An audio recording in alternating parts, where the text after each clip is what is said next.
जो जन पड़े सो जन उधरन हार। संत की निंदा नानका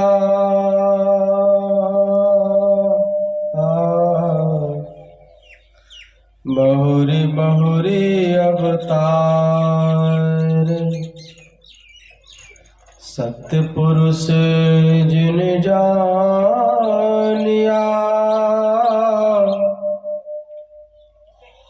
सतगुरु तिसका नाम। तिसके संग सिख उधरे नानक हरि गुण गाओ। दंडवत बंदन अनिक बार सर्व कला समरथ। डोलन ते राखो प्रभु नानक दे कर हाथ। बिसर नाहि दातार अपना नाम देहो। गुण गावा दिन रात नानक चाहे हो। गुण गावा दिन रात नानक चाहे हो।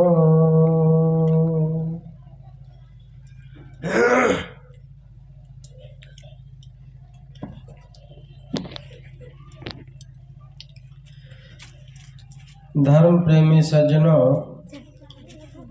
माताओं एवं बहनों,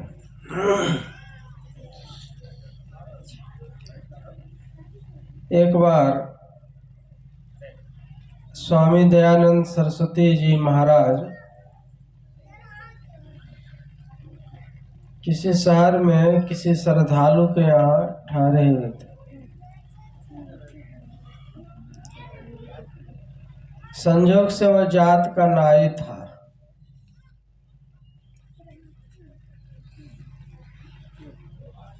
उसी शहर में एक अमीर आदमी रहता था जो उच्च कुल से ताल्लुक रखने वाले थे।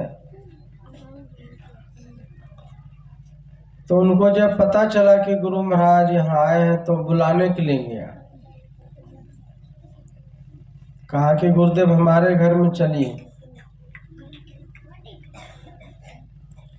और ये आप क्या कर रहे हैं यहाँ बैठ करके? नाई की रोटी खा रहे हैं। तो भोजन का समय था ना, तो भोजन कर रहे थे। उसी समय पहुंच गए तो हंसने लगे।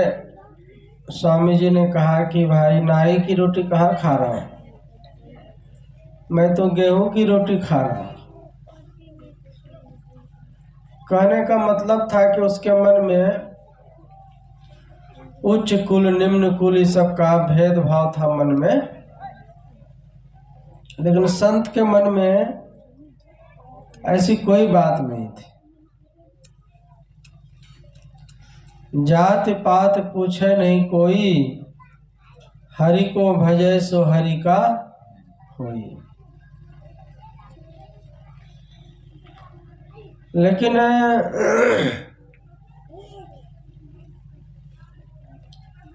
ये ऐसा दिमाग में बैठा हुआ है कि छूटने का नाम नहीं लेता है।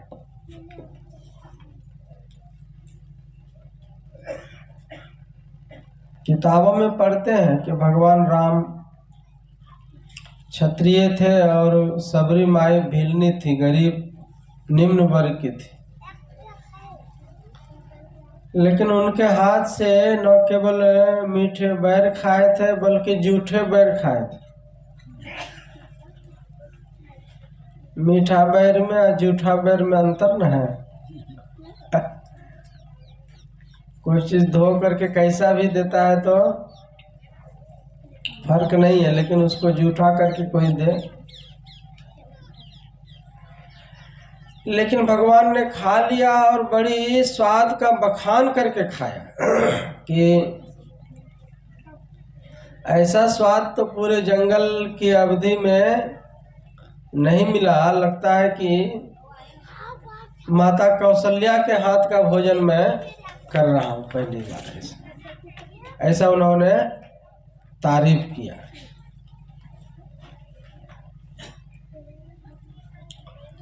तो धर्म में हम लोग इससे कब ऊपर उठेंगे? किताबों में पढ़ते हैं, लेकिन वही कोई निम्न वर्ग का व्यक्ति कोई उच्च कुल के मंदिर में भगवान को भी लोग बांट लिया है।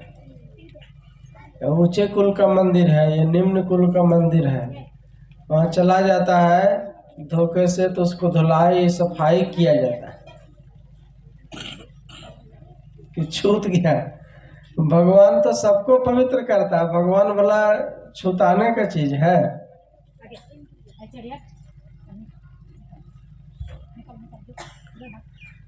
तो इन सब चीजों से हम लोगों को ऊपर उठना चाहिए और भक्ति में और सही जो जीवन का रहस्य है उस पे ध्यान देना चाहिए। जीवन का सही रहस्य क्या है? अच्छा कर्म करेंगे तो हमारे जीवन में अच्छाई का लाभ मिले।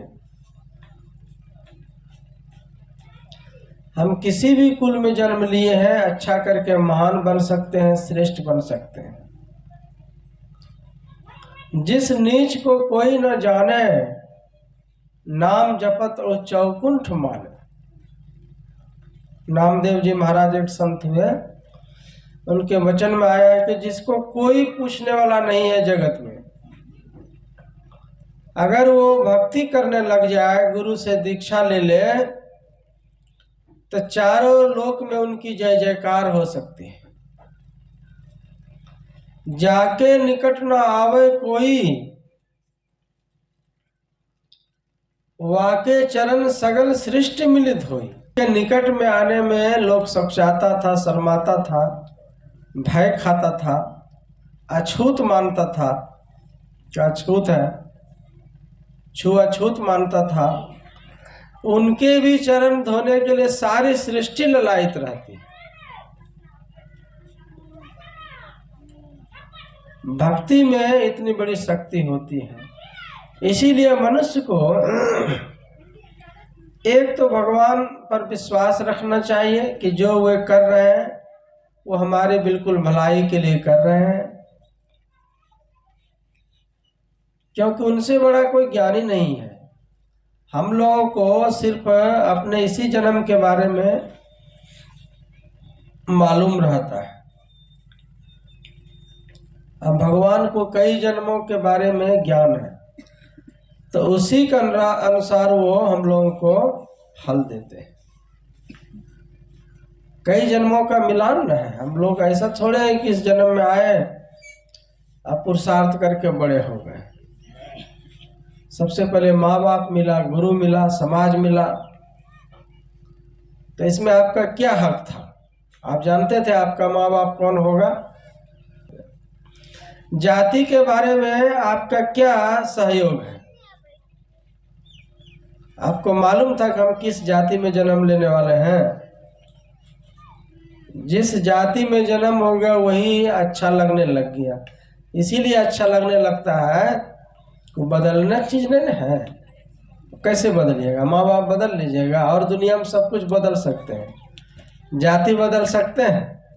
जिस गांव में जन्म हुआ तो कहिएगा कि अब हमारा दूसरा गांव में जन्म हुआ है, तो फिक्स हो गया। जन्मभूमि फिक्स हो गई, राज्य फिक्स हो गया, जिला फिक्स हो गया, देश भी फिक्स हो गया। अब आप भारतवासी हो गए। और इन सब चीजों में आपका कहीं से भी कोई हाथ नहीं है। न माँ बाप आपके कौन होगा ये आपके बस में था, न किस गांव में आपका जन्म होना है वो आपके बस में था, न किस जाति में जन्म लेना है ये आपके बस में था। किस देश में आपका जन्म होगा ये भी आपको मालूम नहीं था। लेकिन जन्म हो गया तो सबको उसको अपना मानने लग गए।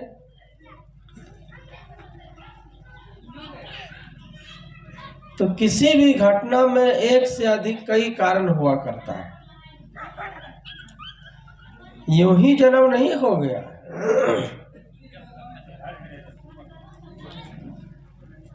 इतने दुनिया में स्त्री पुरुष है, उन सबको छोड़ करके खास आदमी आपके लिए माँ बन जाती है, आपके लिए पिता हो जाता है। ऐसा क्यों होता है?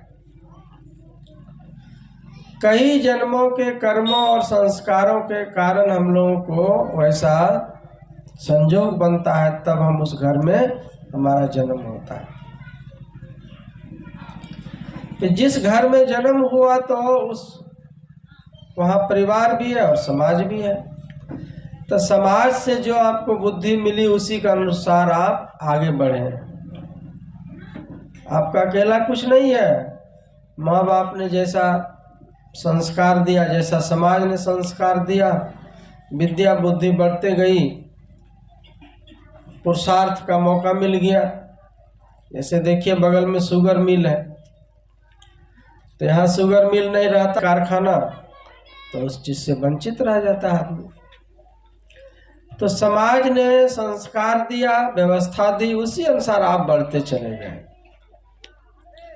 यहाँ तक तो सब भगवान के ही हाथ में था, तो उसी के अनुसार आप आगे बढ़ते हैं। तो समाज का भी हमारे ऊपर में योगदान है।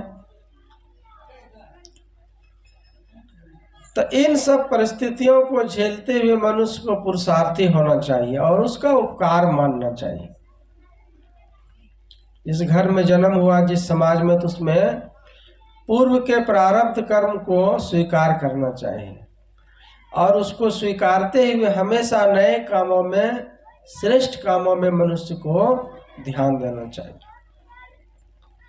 तब आप इतना श्रेष्ठ हो जाइएगा तो कबीर साहब की वाणी सार्थक होगी कि आए हैं सो जाएंगे राजा रंक फकीर, एक सिंहासन चढ़ी चले, एक बांधे जात जंजीर। तो बाहर से तो देखने में नहीं लगता है कुछ कि किसी के लिए सिंहासन आता हो और किसी को हथकड़ी लगती हो। सब नॉर्मली शरीर छोड़ देता है, लेकिन जाने जाने में भेद है। कोई सुख की अवस्था में जाता है, आनंद की अवस्था में जाता है, स्वर्ग के लोक को जाता है, तो उसको अच्छे सिंहासन की संज्ञा दी गई। वो अपनी मर्जी से जाता है। कई बार संत लोग अपने मर्जी से शरीर छोड़ते हैं और कुछ लोगों की आसक्ति बची रहती है संसार में और जबरदस्ती उनको यमराज खींच करके ले जा रहा है, तो दुख की अवस्था में चला गया, संतुष्ट नहीं हुआ संसार से। हो संसार में के सुखों को भोगने की मन में लालसा बनी हुई थी। इससे क्या हुआ, वह दुखी रह गया। इसीलिए कहा साधो भाई जीवत ही करूं आशा, जीवत समझे जीवत बूझे जीवत मुक्ति निवासा। जियत कर्म की फांस न काटी, कटे कर्म की आशा, साधो भाई जीवत ही करूं आशा। कहते जीते जी अगर कर्म का फांस नहीं काटते हैं, कटे कर्म की फांसा, तो मरने के बाद अचानक मुक्ति कैसे मिलेगी? पहले मुक्त होइए संसार में रहते हुए। जैसे चना देखते हैं ना, चना दो तरह का होता है। एक तो साबुत चना है, उसी को उबाल दीजिए आप, तो उबले हुए चना को खेत में लगाइएगा तो अंकुर होगा उसमें, वो तो मर गया वो। तो आप इतना साधना में अपने को तपा दीजिए कि संसार में रहते हुए मुक्त हो जाइए, उबले चना के समान हो जाइए, जो दोबारा आपको कहीं जन्म देना भी चाहे भगवान तो नहीं दे सके, मर गया। जीते जी। अब हूँ मिला सो तब हूँ मिलेगा। अभी अगर सुख शांति है इस जीवन में तो अगला जीवन में भी मिलेगा। अगर अभी अशांत होकर के, विक्षिप्त होकर के, तृष्णावंत होकर के, आधी अधूरी इच्छा लेकर के मरते हैं तो दोबारा आपको फिर से जन्म लेना पड़ेगा। तो कितना साल आप दुनिया में जीते हैं ये असली बात नहीं है, कैसे आप जीते हैं। आपका थोड़ा जीना भी सार्थक हो सकता है। जैसे अभी रामविलास बाबूजी का शरीर छूट गया, सिकंदर के बाद रामविलास नाम था ना उनका नाम, रामविलास जी का शरीर छूटा ना, तो सत्संग में हर जगह घूमते थे, आज दीक्षा लिए थे नहीं। और उनका बेटा को बोल रहे तो वो भी कहता है कि हम भी घूमते हैं वैष्णव में, लेकिन दीक्षा अभी नहीं लेंगे। तो नाम अमल रस घोट न पीना, अमल अनेक पिया न पिया, और अगम राह रस रीति न जानी, बहु सत्संग किया न किया। तुलसी साहब का भजन है सत्संग योग में, जिनने नर अवतार लिया न लिया, जिनके हृदय गुरु संत नहीं। पहली लाइन है, कहते उस व्यक्ति ने मनुष्य का शरीर धारण किया अथवा नहीं किया कोई फर्क नहीं है, अगर उनके हृदय में गुरु और संत का स्थान नहीं है। गुरु को आदर देते हैं, संत को आदर देते हैं, तभी आपका मनुष्य जीवन सफल होता है। मनुष्य का चोला पहन लेने से मनुष्य नहीं हो जाता है, मनुष्यता लाने में बहुत समय लग। तो उसी में एक लाइन है कि अगम राह रस रीति न जानी, ध्यान करने की विधि नहीं सीखे, अब बहु सत्संग किया न किया, जहां सत्संग होता है वहीं कमंडल उठा करके पहुंच गए आप। भोज भंडारा भी खा लिए, बाबा को चला बना तो कुछ 10-20 रुपया प्रणामी भी दे दिए, लेकिन आए आप खा लिए आप। मेन चीज जो दीक्षा वाला काम था वो नहीं न, गुरु मंत्र नहीं न सीखे।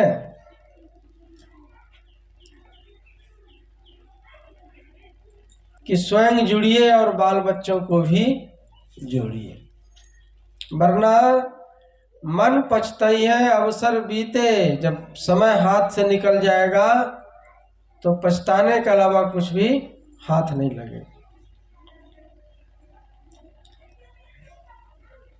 दो तरह से पुण्य होता है, एक तो बाल बच्चे लोग, कोई मान लीजिए इस घर का अभिभावक गुजर गया, पिताजी गुजर, श्रद्धा कैसी, यही कि हमारे पिताजी कहीं भी हैं तो आत्मिक रूप से शरीर उनका छूट गया, लेकिन आत्मिक रूप से किसी भी लोक में, किसी भी अवस्था में होंगे वो। तो होंगे तो उनके नाम से यहाँ कर्म कांड के अनुसार या ज्ञान कांड के अनुसार जो सत्संग अनुष्ठान करवाएंगे तो इसका जो पुण्य है, बेनिफिट है, उसको लाभ मिलेगा। तो अगर कुछ जीवन में गलती हुई है और वो अधोगति में जाने वाला है तो सत्संग के फल से उसको शांति भी मिलेगी और उनको अधोगति में जाने से वो बच भी जाएगा। इसी के लिए करते हैं। तो बाल बच्चों ने किया। अब बाल बच्चा सत्संगी था सिकंदर जी, तो उसके मन में हुआ कि नहीं बुलाया जाए बाबा को, राजगीर से बुलाया जाए, जितना दूर से कोई दिक्कत नहीं है, बुलाया जाए बाबा। असत्संगी नहीं रहता तो उनके नाम से सत्संग होता नहीं, हो पाता। तो असली सवाल है कि बाल बच्चों के भरोसे नहीं रह करके अपने हाथ से जीते जी शुभ कर्म इंसान को करना चाहिए। वो कोई नहीं काटेगा, बाल बच्चों ने किया तो खुशी की बात है, लेकिन पहले आप जुड़ेंगे और बाल बच्चों को अच्छा संस्कार देंगे तब न। तो माँ बाप को, अभिभावक को जुड़ना इस संस्था में बहुत जरूरी है। माँ बाप घर में बैठ के ध्यान करे तो बाल बच्चों पर अच्छा संस्कार पड़ता है। और जैसे तैसे कर्म करिएगा तो वही संस्कार बाल बच्चों पर भी पड़ेगा। कल अगर यह किसी की संतान बिगड़ जाती है और माँ बाप की सेवा नहीं होती है तो उसमें संतान का कम और उनके अभिभावक का दोष ही ज्यादा माना जाता है। क्योंकि छोटी उम्र में अगर हमने अच्छी शिक्षा दी होती तो आज ये नौबत नहीं आता। तो इसीलिए कहते हैं गुरु से दीक्षा लीजिए, घर परिवार बाल बच्चों मिल करके साधना कीजिए, तब इसका लाभ मिलेगा। सिर्फ वैष्णव बन जाने से कुछ नहीं होता है। खेत बहुत बढ़िया है, घास पतवार सब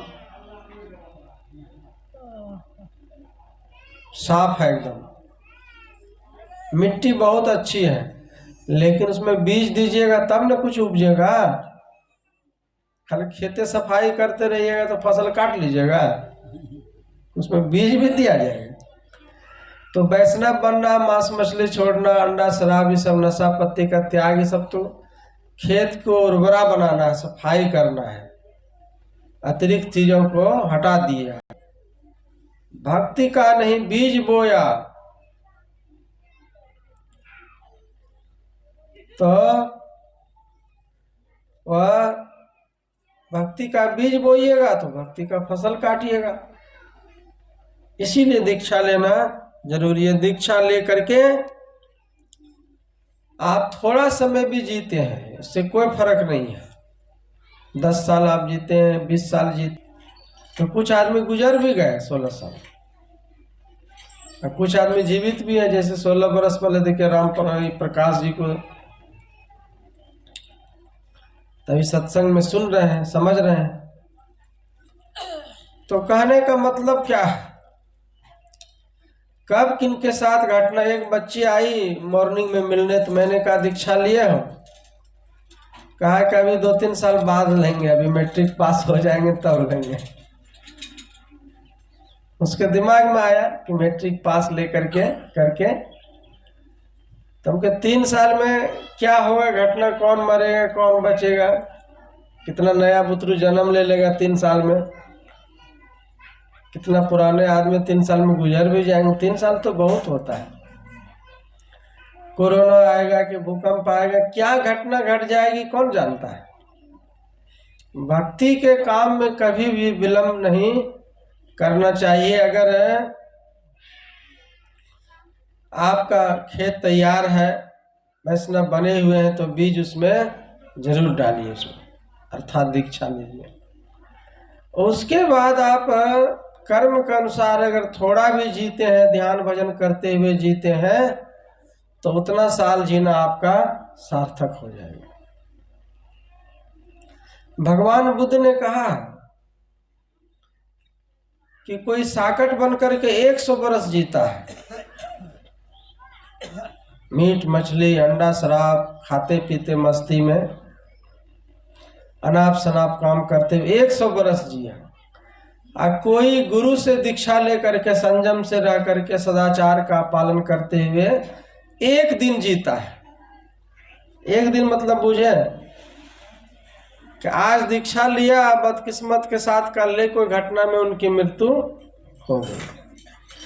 लेकिन 1 दिन जो जिया, 1 दिन जो 10 आदमी के बीच में बैठ के उसने गुरु मंत्र ले लिया, 10 आदमी के बीच में माला पहन लिया, 10 आदमी बीच में बाबा के हाथ से वो प्रसाद ले लिया, और 24 घंटा रात में भजन किया, भोरे भजन किया, तीसरे दिन फिर वो चला गया। तो इतना जो माइंड में संस्कार आ गया कि हम किसी जन्म में कोई गुरु से दीक्षा लिए थे, तो वो भी उनको नेक्स्ट जन्म में उद्धार का कारण बन जाता है। जाना तो है ये मत समझिएगा कि कोई गुरु से दीक्षा ले लेता है तो एकदम अजर अमर हो जाता है। अब प्रारब्ध कर्म पीछा नहीं करेगा, एकदम उनका 100% ठीक ठाक जिंदगी बीतेगी। कर्म के अनुसार उनके जीवन में भी उतार चढ़ाव सुख दुख आ सकता है, लेकिन चूंकि एक तरफ में वो अच्छा कर्म करते जा रहा है तो इससे उनको अच्छाई का लाभ मिलते चला जाएगा, और जितना संसार के दुखों को भोग लेगा तो बुराई का नाश होते चला जाएगा। बहुत से ऐसे संत हुए जो बहुत कम उम्र में शरीर छूट गया हो। संत का, साधक सत्संगी की बात नहीं कर रहा हूं, प्रारब्ध उतना ही अंजल लिखा था, लेकिन उनमें पछतावा कहाँ है कुछ। उतने कम उम्र में ऐसा काम कर दिया कि अभी तक उनका नाम हम लोग ले। जैसे सिखों के 8वें गुरु थे, उनका नाम था हरकिशन साहब। वो 5 साल की उम्र में वो गुरु बन गया था। 5 साल का बच्चा, 8वां गुरु हरकिशन साहब। उम्र होते होते उन्होंने अपने शरीर का परित्याग कर दिया, उनका शरीर छूट गया। तो कितना साल रहा गुरु गद्दी पर? 2 साल। वो 5 साल का बच्चा, 5 साल का बच्चा तो